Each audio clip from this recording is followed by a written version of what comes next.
ओम शांति। ये हमारा पार्ट 1 का जो टॉपिक था कि परमात्मा का अवतरण। परमात्मा वो भोलानाथ है, वो शिव है, वो निराकार है, वो ज्योति स्वरूप है, हम आत्माओं का पिता है। तो शरीर में जैसे आत्मा प्रवेश कर कर बोलती है, वैसे परमात्मा को भी रथ का आधार चाहिए। तो उन्होंने दादा लेखराज के रथ को चुना और उनके माध्यम से शिव बाबा अपना ज्ञान देना शुरू किए। शिव बाबा ने तो उस समय हमारा देश जो आज़ाद भी नहीं हुआ था, क्योंकि 1936 की बात है ये।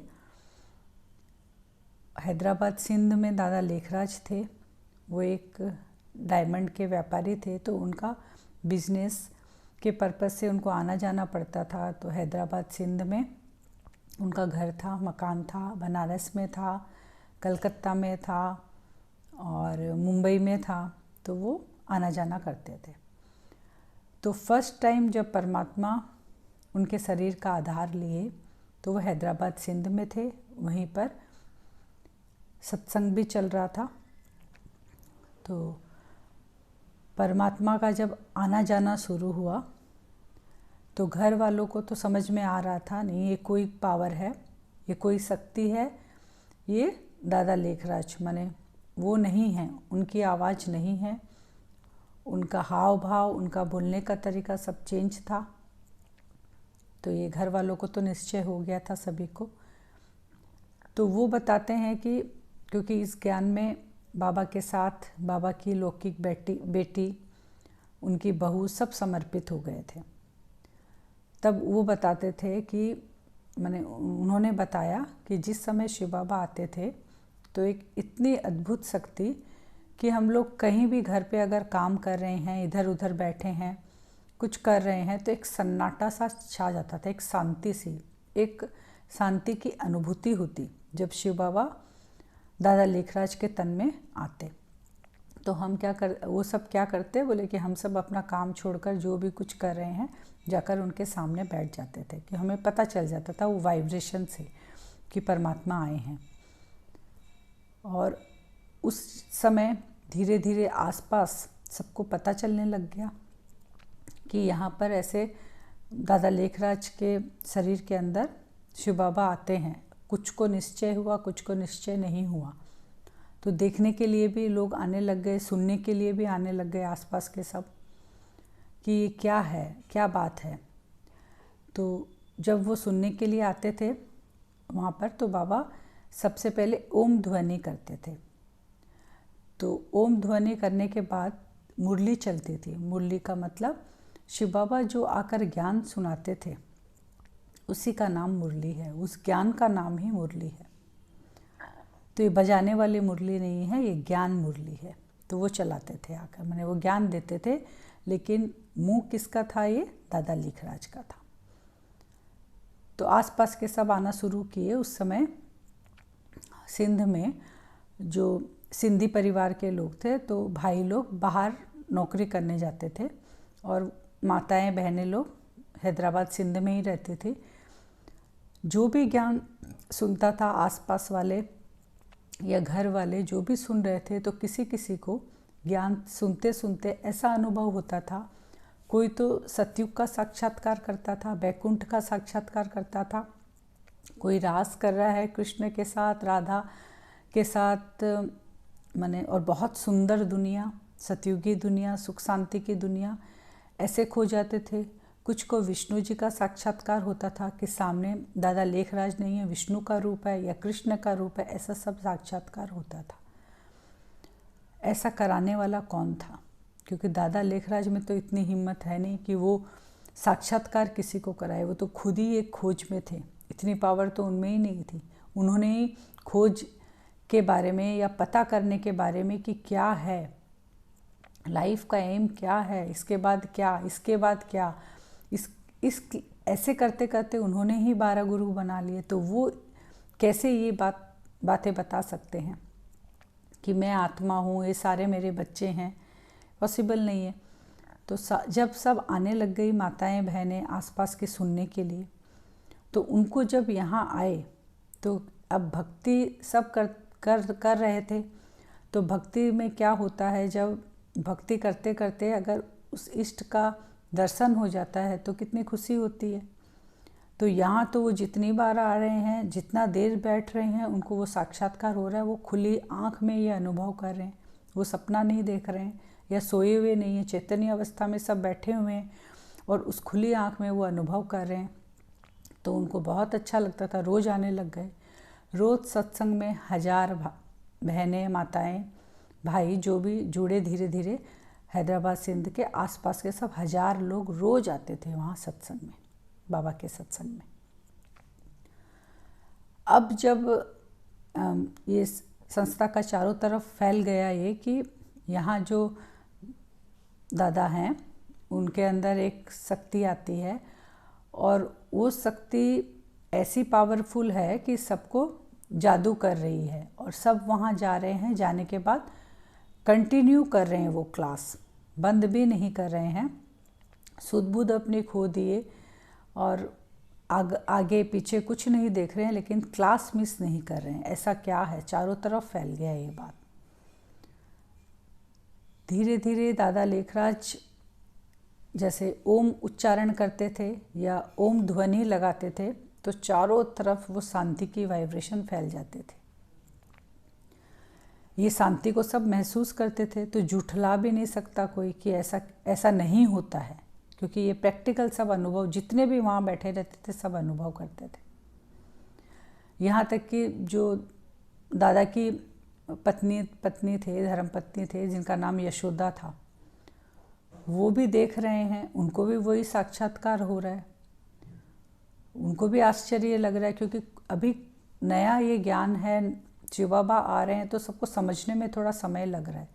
इसलिए परमात्मा इनको साक्षात्कार के द्वारा समझाना चाह रहे हैं कि नहीं, मैं ही हूँ परमात्मा और मैंने इस तन का आधार लिया है। ये जिस तन का मैंने आधार लिया वो भी मेरा बच्चा है। ये बाबा दिखाना चाह रहे थे सबको। तो धीरे धीरे संस्था बढ़ने लग गई। जो भाई बाहर काम कर रहे थे वो आए, तो जब वापस आए तो वो देखे आकर कि उनकी जो पत्नी है, सब माताएं बहनें जो हैं सब जा रही हैं, सत्संग कर रही है। तो वो उनको रोकना चाहे कि नहीं, आज से सत्संग नहीं जाना है। लेकिन जिनको वो रस मिल गया, उस भगवान की प्राप्ति का अनुभव हो गया, वो कैसे छोड़ सकते हैं उनको। तो वो रोकना माने रुके नहीं। तब वो सब मिलकर आपस में एक संगठन बनाया उन भाइयों ने और सोचा कि जो ये सत्संग चला रहे हैं, अगर हम उनकी ही हत्या कर दें तो मामला वहीं ख़त्म हो जाए, ये किस्सा आगे नहीं बढ़े।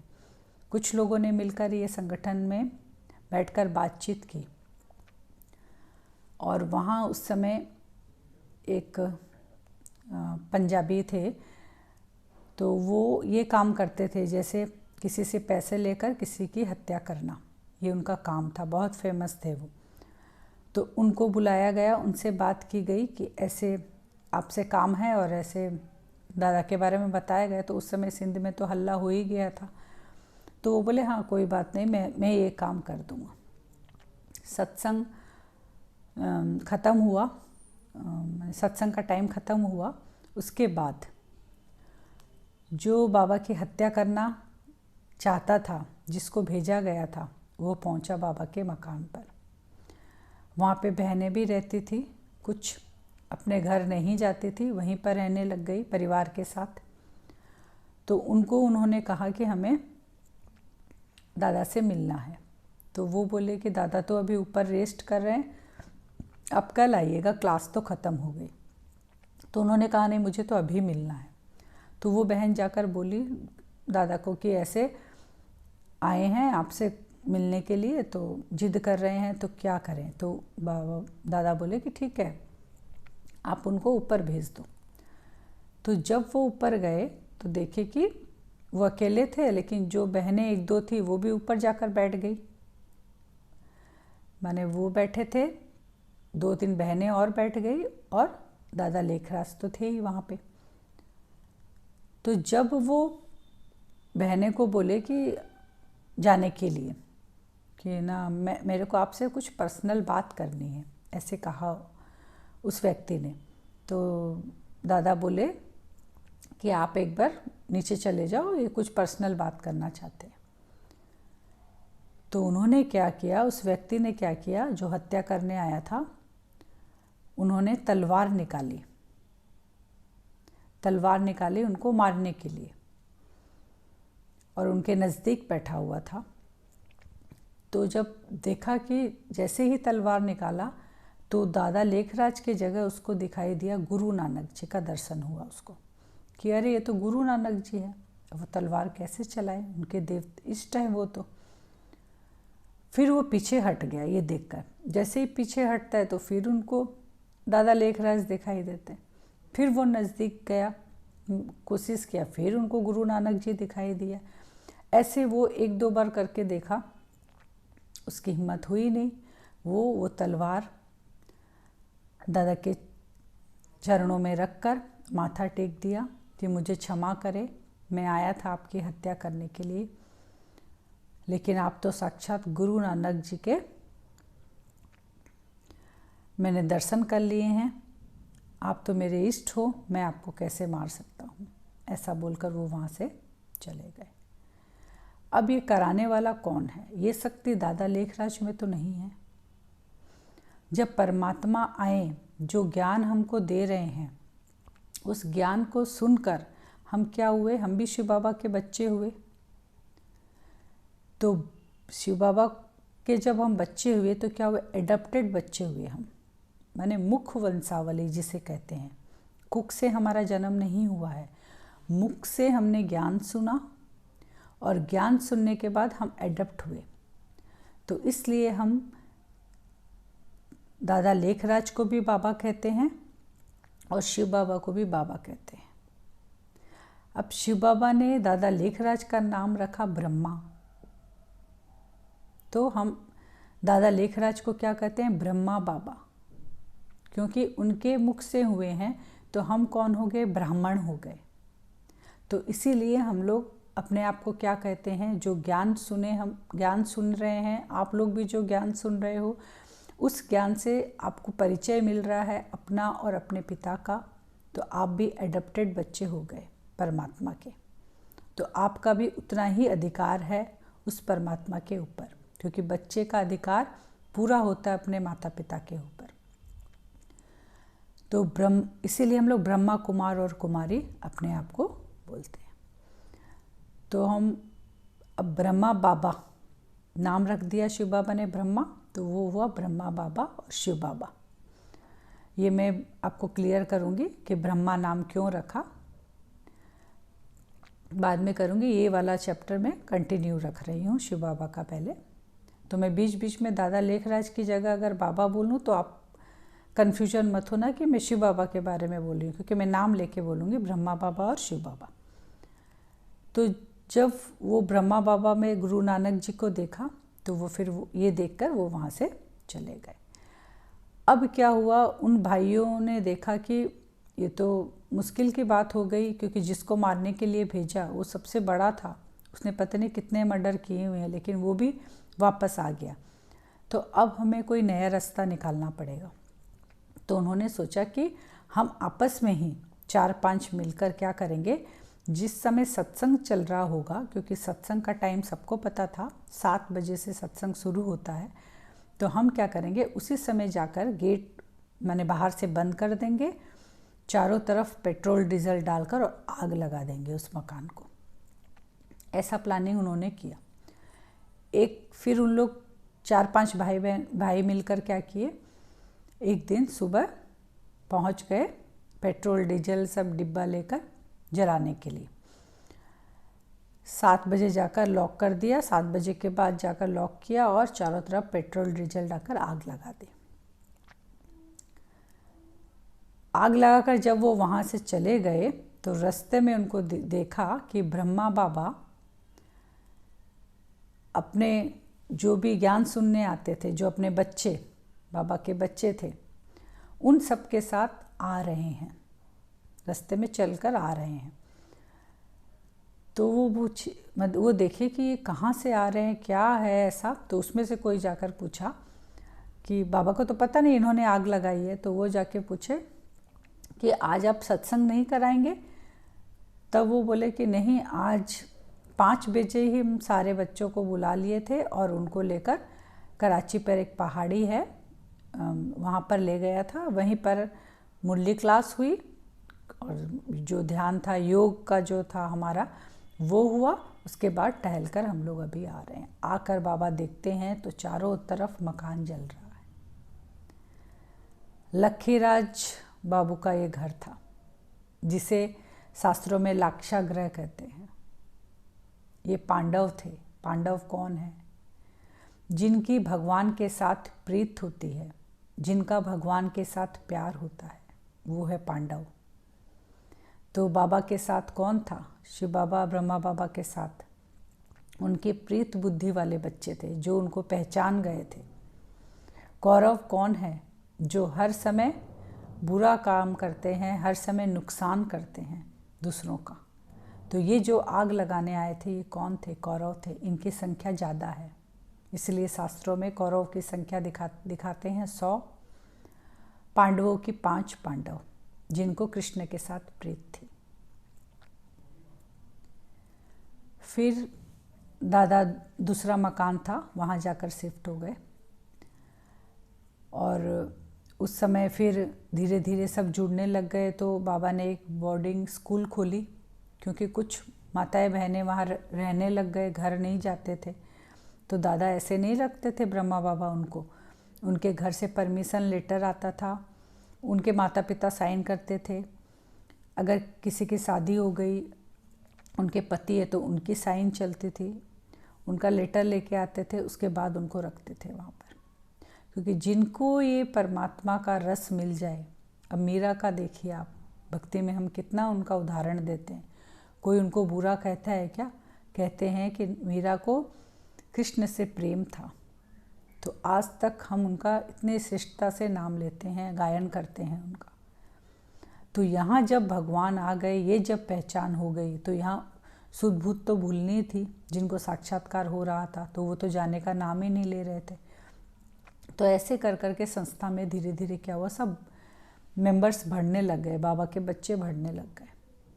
इसी बीच ब्रह्मा बाबा ने अपने पार्टनर को चिट्ठी लिखी, जो डायमंड का व्यापार उनके साथ करता था। उनको लिखा कि आप मेरा जो हिस्सा है आप मुझे दे दो, क्योंकि मुझे और ये व्यापार नहीं करना है। तब उन्होंने कहा कि आप ऐसे धक करके अगर छोड़ दोगे तो नुकसान ही होगा। आप ये व्यापार करते रहो, बाकी आपको जो करना है सत्संग वो आप करो।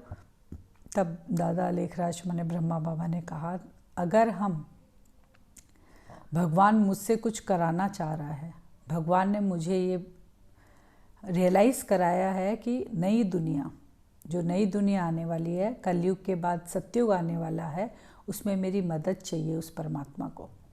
तो अगर मैं ये व्यापार करता रहूं तो लास्ट समय में ये व्यापार भी मुझे खींचेगा। तो मैं ये नहीं चाहता, तो मुझे ये व्यापार और नहीं करना, आप मुझे मेरा हिस्सा दे दो।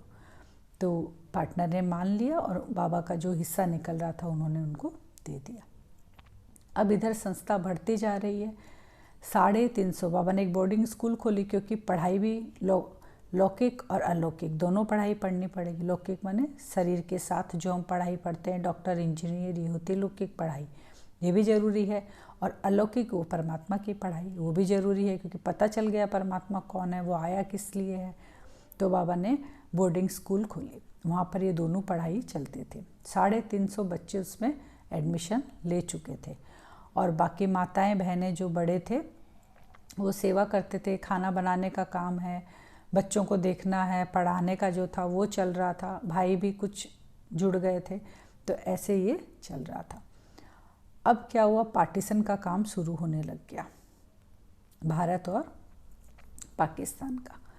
तो चारों तरफ लड़ाई झगड़ा शुरू हो गया। तो बाबा, ब्रह्मा बाबा क्या किए, सारे बच्चों को उन 4 दीवारी के अंदर ही रखा। और बाबा देखे कि उनके माता पिता भी उनको छोड़ छोड़ कर चले गए, माने वो भी उत्सुक नहीं लिए उन बच्चों की। अब बाबा के ऊपर जिम्मेवारी है कितने बच्चों की? 350 बच्चों की, प्लस जो भाई बहन माताएं थी उनकी। अब कितने दिन तक ये चलेगा ये भी बाबा को पता नहीं था। तो बाबा ने वहाँ के कलेक्टर से कहा कि देखिए मेरे पास ऐसे बच्चे हैं, इतने बच्चे हैं, तो उनके खाने पीने का इंतज़ाम कैसे क्या होगा? बाहर से इतनी लड़ाई झगड़ा हो रहा है तो कौन जाके लाएगा? तब उस कलेक्टर ने कहा, क्योंकि उनको तो पता था कि ये जो काम कर रहे हैं, जो सत्संग इनका चल रहा है, ये बहुत सही है, उनको कुछ गलत नहीं लग रहा था। तो उन्होंने कहा, मदद का हाथ बढ़ाया कि आप चिंता मत करो, आपको खाने पीने का बाहर से जो भी ज़रूरत होगी हम पहुंचाएंगे, हमारे जो ऑफिसर है वो पहुंचाएंगे आपको।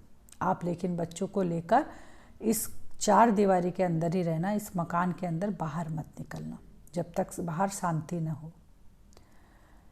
तो बाबा उन बच्चों को लेकर 14 साल तक उस मकान में रहे। अब वो बच्चे धीरे धीरे बड़े भी हो गए, 14 साल में सोचिए बच्चे से यंग हो गए सब। अब उनको पैसा क्या है, बाहर की दुनिया क्या है, उनको कुछ भी नहीं पता, क्योंकि वो एक ही जगह रह रहे हैं। एक ही जगह रहकर दोनों पढ़ाई कर रहे हैं, लौकिक और अलौकिक, जो बोलते हैं ना योग और तपस्या में। जैसे योग तपस्या कोई हिमालय पर जाकर करते हैं, कोई बर्फ़ पर बैठते हैं, कोई आग जलाकर तपस्या करते हैं, सब अलग अलग तरह से करते हैं। कोई एक टांग पर खड़े होकर तपस्या करते हैं। यहाँ बाबा, ब्रह्मा बाबा और शिव बाबा अपने बच्चों को तैयार कर रहे थे। कैसी तपस्या करा रहे थे? एकदम साधारण राजयोग, माने राजा बनने की तपस्या। स्वयं को राजा समझो, आत्मा मालिक है, आत्मा राजा है इस शरीर की। अपने 5 कर्मेंद्रियों को वश करने का तरीका बाबा बता रहे थे कि तुम कौन हो, असली स्वरूप उनको बता रहे थे, तुम्हारी पहचान क्या है, ये सब बाबा उनको ज्ञान दे रहे थे। सारे बच्चे पक कर, जो बोलते हैं ना कच्ची ईंट पक्की हो जाती है, फिर उससे मकान बनाए जाते हैं, तो वैसे ही ये सारे जो छोटे छोटे बच्चे थे ये बड़े होकर एकदम पक कर ज्ञान योग तपस्या में मजबूत बनकर निकले। तब फिर परमात्मा का आदेश हुआ कि हैदराबाद सिंध को छोड़कर अब भारत की तरफ प्रस्थान करना पड़ेगा, क्योंकि लड़ाई होने के बाद हमारा देश जब आज़ाद हो गया तो हैदराबाद सिंध पाकिस्तान में चला गया। अब परमात्मा का डायरेक्शन था कि भारत में आकर इस ज्ञान का प्रचार करना है।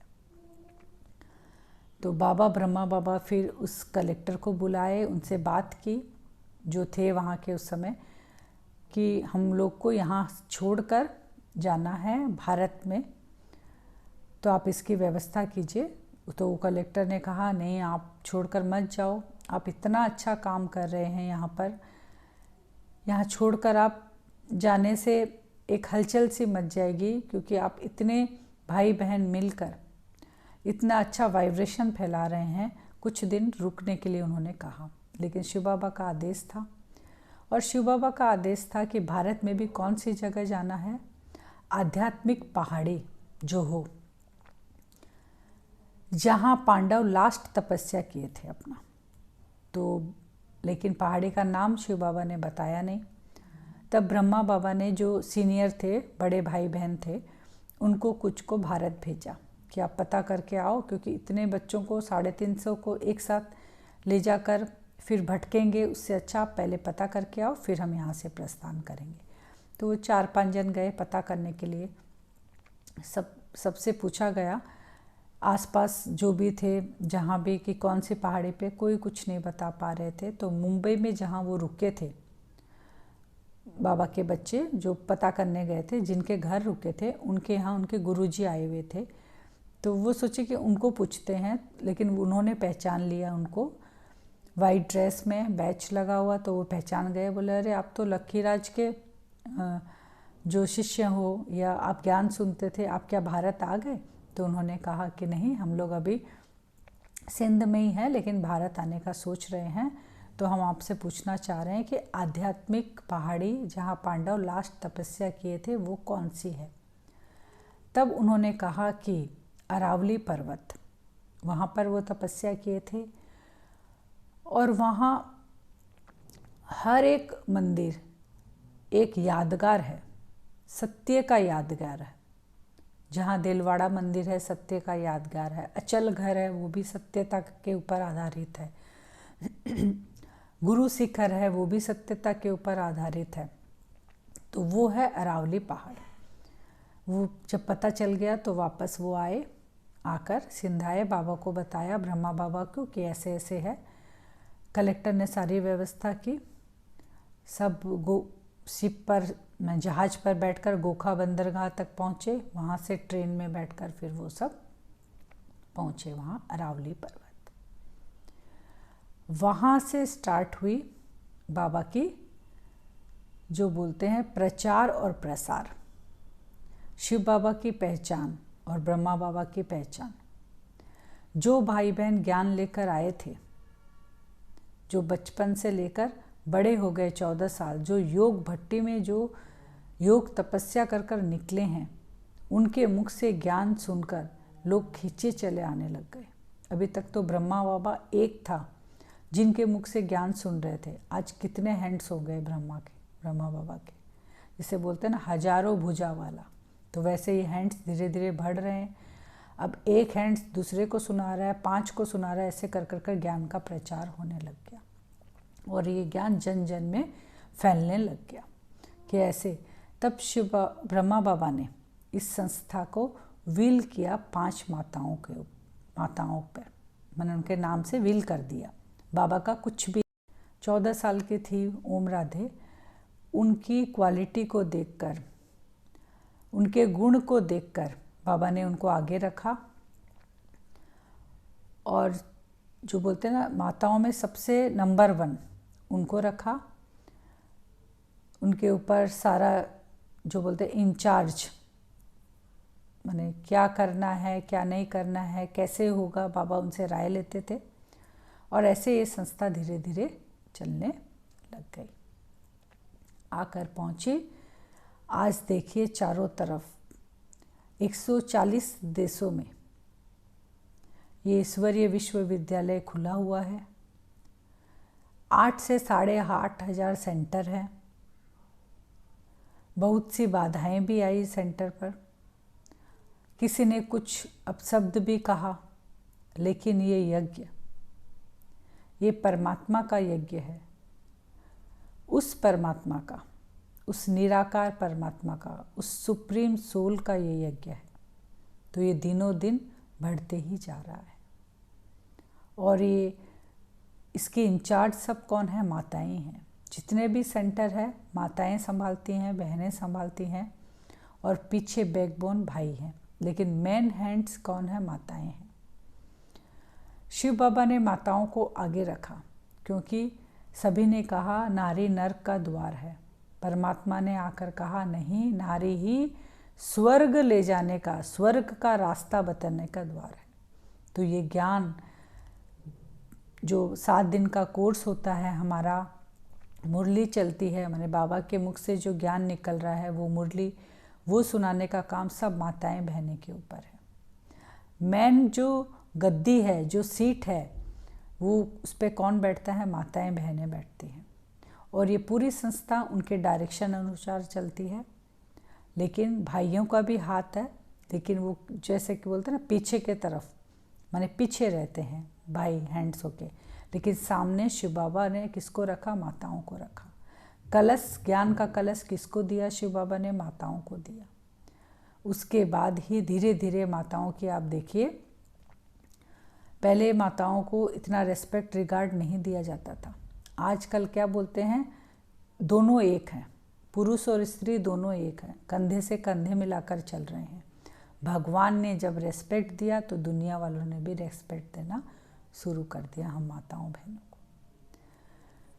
तो शिव बाबा जब पधारमणि हुई शिव बाबा की ब्रह्मा तन में, उसी को कहते हैं शिव जयंती, फर्स्ट जब आए।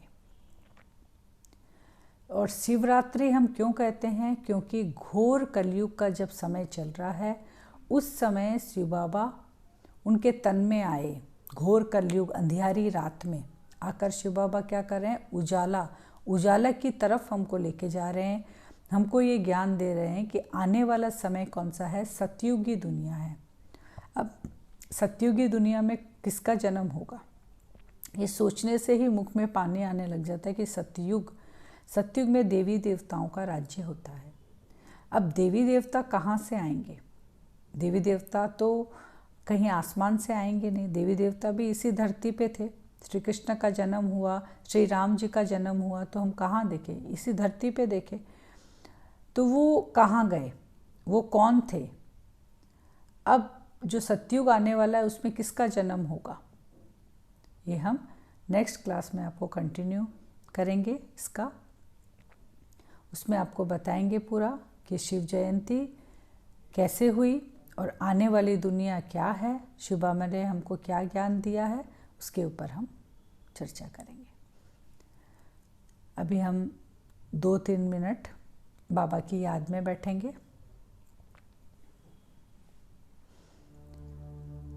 अपने आप को देखेंगे, अपने पिता को देखेंगे। ये जो पास में फ़ोटो है आप देख रहे हो, यही दादा लेखराज हैं जिनके तन में शिव बाबा ने प्रवेश किया है।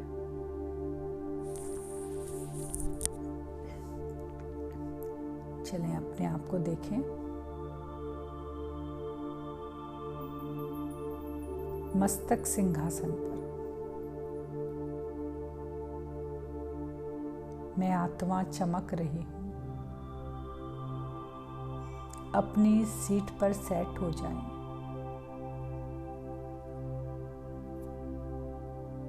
जो भी अपनी सीट पर सेट रहता है उसी का ऑर्डर माना जाता है, उसी का हुक्म माना जाता है। तो हम भी अपनी सीट पर सेट हो जाएं। दोनों आंखों के बीच में मैं चमकती हुई आत्मा।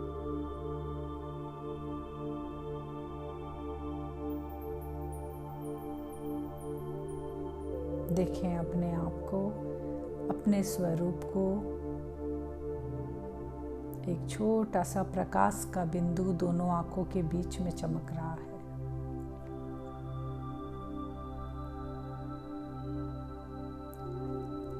अब हम ऑर्डर देते हैं अपने 5 कर्मेंद्रियों को,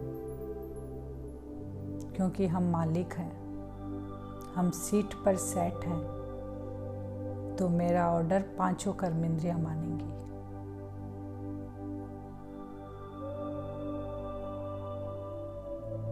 आंखों को ऑर्डर दें, आज तक जो भी गलत देखा उसको खत्म करें। आगे के लिए इन आंखों से हमें कुछ भी गलत नहीं देखना है।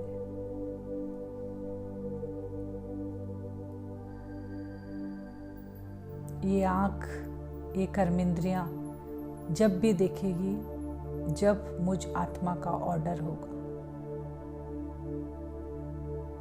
बिना ऑर्डर के ये कुछ नहीं देखेंगे। इनकी चंचलता धीरे धीरे कम हो रही है। ऐसा ही ऑर्डर दूसरी कर्मेंद्री कान को दें। आज तक जो भी परचिंतन, जिसकी भी बुराई, जो भी अपशब्द सुने हैं, उन सबको खत्म करें।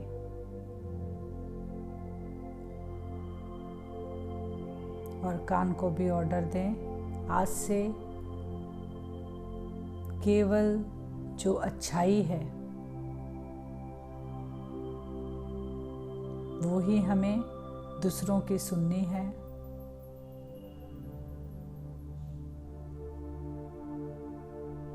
कान भी मेरे ऑर्डर में है, क्योंकि मैं आत्मा मालिक हूँ। मुख को भी ऑर्डर दें, आज तक किसी के बारे में जो भी कुछ कहा है गलत, उन सबको ख़त्म करना है। आगे के लिए हे मुख, किसी को भी कोई अपशब्द, कोई कड़वा शब्द जिससे किसी को दुख पहुंचे, ऐसा नहीं बोलना है। मुख भी मेरे कंट्रोल में है, क्योंकि मैं आत्मा मालिक हूँ, सीट पर सेट हूँ। मेरे अंदर से जो भी बुराइयां थी, जो भी मैं इन कर्मेंद्रियों के वश होकर कर रही थी, जाने अनजाने, उन सबको मैं आत्मा मस्तक सिंहासन में बैठी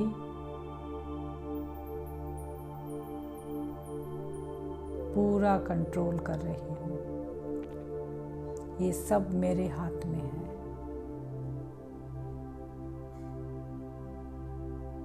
मन भी मेरे हाथ में है। मन की लगाम भी मुझ आत्मा के हाथ में है। मैं जैसा ऑर्डर करूँगी वैसा ही सोचना वो शुरू करेगा। उस सोच में नेगेटिव व्यर्थ सबको क्रॉस कर दिया मैंने। जो भी सोचना है मन, सबके लिए भला, सबका भला हो, मेरा तो होना ही है, मेरे साथ तो कभी बुरा हो ही नहीं सकता, क्योंकि मेरे साथ स्वयं परमात्मा है। ना किसी के बारे में कुछ बुरा सोचना, बुरा करना, ये सब मैंने मन को दे दिया। सारा ऑर्डर मैंने मन को दे दिया। सब क्रॉस कर दिया नेगेटिविटी व्यर्थ को।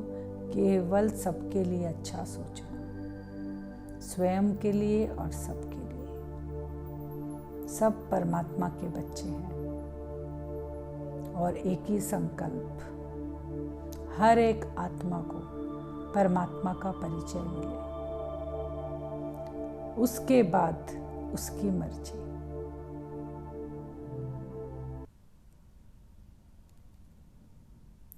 ओम शांति। क्योंकि बाद में सबको परिचय इसलिए मिले, सबकी धारणा है, सब आत्मा को ये ज्ञान है, भगवान धरती पे जरूर आता है। वो आया हुआ है, 80 साल से ऊपर हो गया, हमें पता है। अगर हम अपने जान पहचान वाले को, अपने पड़ोस में रहने वालों को अगर हम नहीं बताएंगे, तो लास्ट में जब चारों तरफ दिनों दिन परिस्थितियां बढ़ती ही जा रही है, जब वो दुख तकलीफ़ में होंगे और उनको पता चलेगा, क्योंकि भगवान आया हुआ है, ये सबको पता चलेगा। अगर लेट हो गई तो वो उल्हाना किसको देंगे? जो उनके नज़दीक वाले हैं, जिनको पता है, वो कहेंगे कि आपने हमें बताया नहीं कि भगवान आ चुका, हम भी कुछ प्राप्ति कर लेते। तो इस उल्हाना से बचने के लिए हम सभी को ये बताते हैं, बाकी कोई समझ जाए और उसको अपना ले तो उनके पास थोड़ा बहुत समय मिल जाए अपने आप को, जो बोलते हैं ना, जो हम दलदल में फंसे हैं उसमें निकलने का थोड़ा समय मिल जाएगा। बाकी तो जो होना है वो होगा ही, किसी के हाथ में भी नहीं है। जो होता है अचानक ही होता है। लेकिन हम कितने तैयार हैं, हम परिस्थितियों में कितना संभल सकते हैं, इसके लिए हमें शक्ति की ज़रूरत है। और वो शक्ति, वो पावर, मैं बार बार कहती हूँ, कोई भी शरीरधारी, कोई भी देहधारी बुरी मानने वाली बात नहीं है, सत्य यही है। लेकिन आप अगर ज़बरदस्ती फंसे जा रहे हो ऐसे कि कोई मेरा उद्धार कर देगा, कोई देहधारी, वो नहीं कर सकता, क्योंकि देहधारी को भी अपनी देह तो छोड़नी ही पड़ेगी। तो वो कैसे उद्धार कर सकता है? उद्धार तो केवल वो परमात्मा ही कर सकता है। जब उसका परिचय मिल गया, उसका पता चल गया, अब बाकी आप सब समझदार हो, आपको क्या करना है, क्योंकि इसमें आपको कुछ नहीं करना, घर बैठकर आपको उसको याद करना है। डायरेक्ट कनेक्शन उस परमात्मा के साथ, उस पावर हाउस के साथ। कोई भी आपको, अब आपके घर में अगर करंट नहीं है, लाइट नहीं है, आप लाइट कहाँ से लेते हो? जो मेन पावर हाउस है उससे सब जगह लाइट पहुंचाई जाती है। अगर मेरा लाइट का कनेक्शन उस मेन पावर हाउस के साथ कट हो जाए, पड़ोसी हमको कितना दिन लाइट दे सकते हैं? महीना, 2 महीना? तो वही बात है, हमको कोई भी देहधारी, कोई भी शरीरधारी हमको मुक्ति नहीं दिला सकता, हमको दुखों से पूरा नहीं छुड़ा सकता। वो आपको थोड़ा बहुत शांति दे सकते हैं, 1 दिन 2 दिन, लेकिन परमानेंट आपको कोई नहीं दे सकता। परमानेंट वो पावर हाउस उस सुप्रीम सोल के साथ जब जुड़ेंगे तभी आपको परमानेंट मिल सकता है। ये हम खुद अनुभव करते हैं, खुद फील करते हैं, इसीलिए आपसे शेयर कर रहे हैं। चलिए, ओम शांति।